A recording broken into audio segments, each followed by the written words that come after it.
नमस्कार भक्तों, स्वागत है आपका हमारे चैनल में। एक कदम ईश्वर की ओर।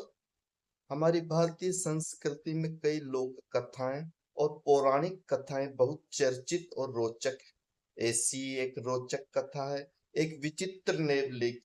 इस विचित्र नेवले का आधा शरीर सोने का था और आधा सामान्य नेवले सा। इस कथा से दान के महत्व तो पता चलता ही है, यह भी समझ में आता है कि श्रेष्ठ दान क्या हो सकता है। तो पढ़िए विचित्र नेवले की यह कथा। यह घटना महाभारत काल की है।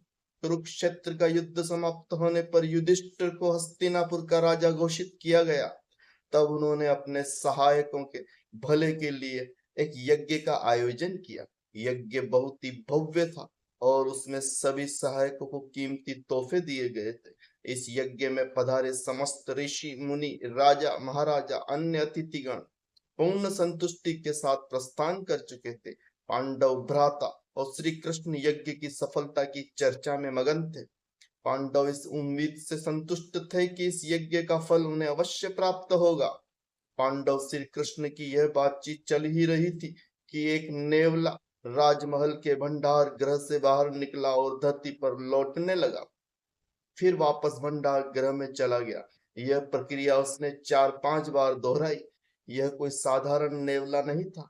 इसका आधा शरीर सोने की तरह चमक रहा था, जबकि शेष शरीर साधारण नेवले जैसा था।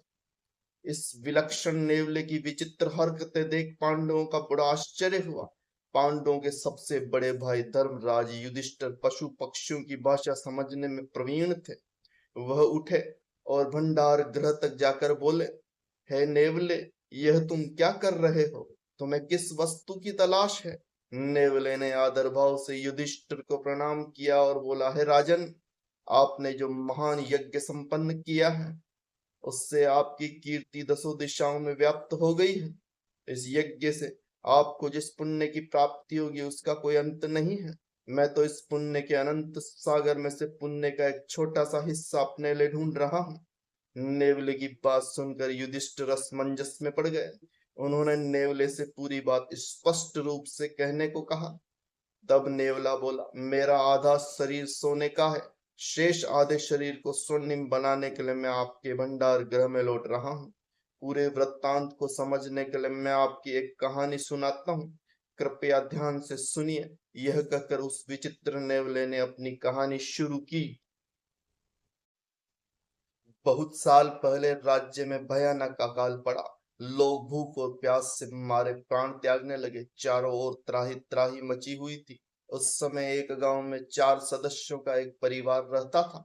परिवार का मुखिया, उसकी पत्नी, उसका पुत्र और पुत्रवधू। यह परिवार अत्यंत दीनहीन था। अकाल के कारण वह परिवार आए दिन भूखा रहता था। एक बार मुखिया और उसके बेटे को कई दिनों तक कोई काम नहीं मिला। घर में खाने को कुछ नहीं था। पूरा परिवार कई दिनों से भूखा था। परिवार के मुखिया से अपने परिवार को भूख से तड़पता हुआ नहीं देखा गया।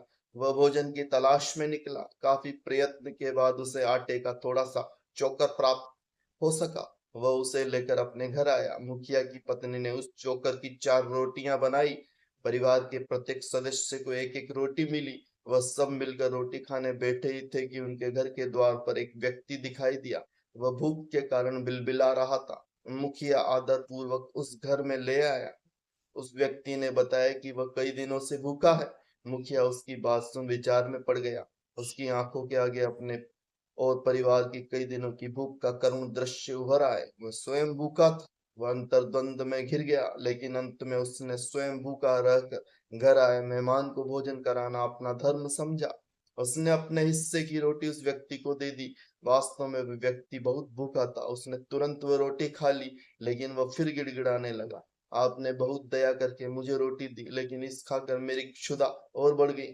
कृपया मुझे एक रोटी और दें।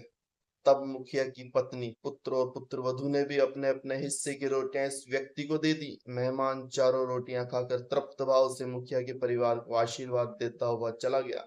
इधर भूख के कारण परिवार के मुखिया और अन्य सदस्यों की हालत बिगड़ने लगी। अंत में चारों ने एक एक करके भूख से तड़पते हुए अपने प्राण त्याग दिए।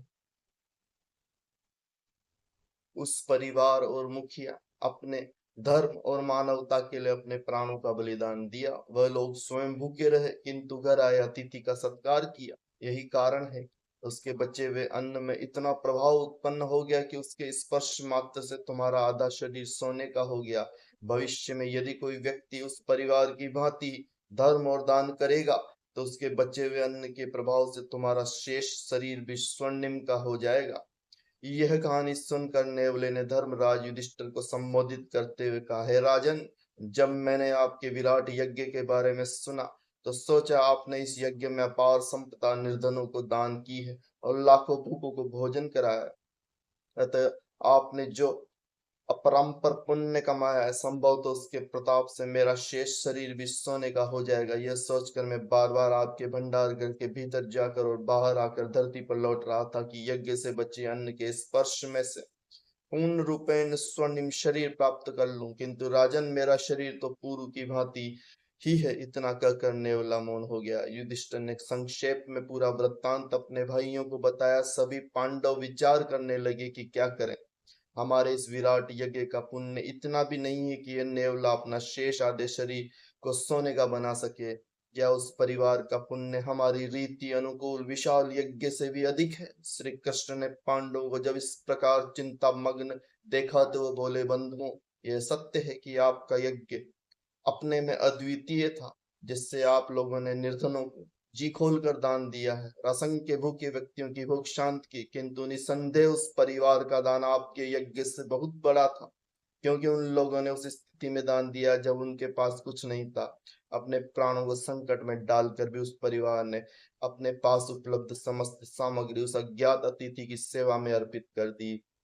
आपके पास कुछ होते हुए भी आपने उसमें से कुछ भी भाग दान किया। अतः आपका दान उस परिवार की अमूल्य दान की तुलना में पासंग भर भी नहीं है। श्री कृष्ण की बात सुनकर सभी उसी प्रकार परिवार के प्रति श्रद्धा से नतमस्तक हो गए। इस प्रकार नेवले की ये कथा यहीं समाप्त होती है। उम्मीद करते हैं आपको ये कथा अच्छी लगी हो। कथा अच्छी लगे तो चैनल को लाइक करें और सब्सक्राइब करें। कथा श्रवण करने के लिए आपका बहुत बहुत धन्यवाद।